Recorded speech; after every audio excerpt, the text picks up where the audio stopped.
So I was playing Overwatch over the weekend. How many fucking people make alt accounts just to troll?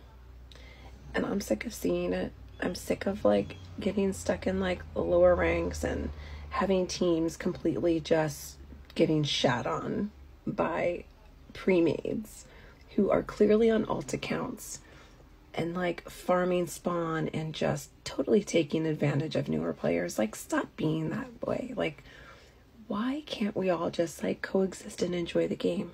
And I really think that Overwatch needs to do better, and they need to put more stopgaps in place to avoid this from happening. So I had to start taking notes because I was getting so mad. All right, here's what they can do. Number one, stop allowing people to make multiple accounts. You have a battle tag, you know what people get access to for crossplay. Like, just stop allowing people to make multiple accounts. End of story. Ban smurfing. I think anybody found making a second account that is not verified for educational purposes only, and there needs to be a completely separate setup to control that part of it, smurfing should be banned. Completely banned. You know who you are. You're just doing it to be trolls, and you're actually ruining the game for newer players. Okay? So just stop. Just stop it. If you've hit a GM role, you should get thrown into matches with GMs when you queue as other roles. So for instance, if you rank up as support, you earn GM.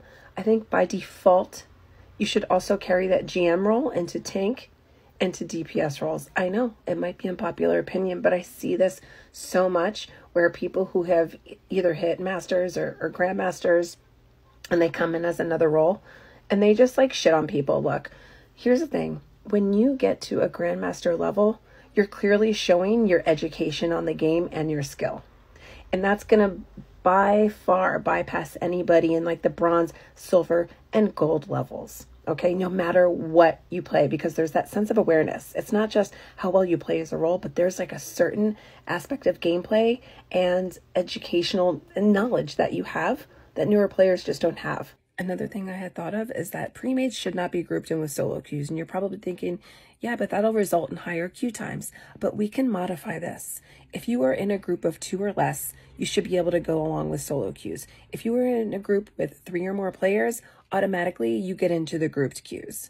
This will prevent people from either boosting and shitting and trolling all over people, or it will also take away from them deranking, like my example where I had an entire pre-made that just threw the entire match because they didn't feel like being in the match. So I think implementing at least a couple of these changes will absolutely make it so much better. What do you guys think?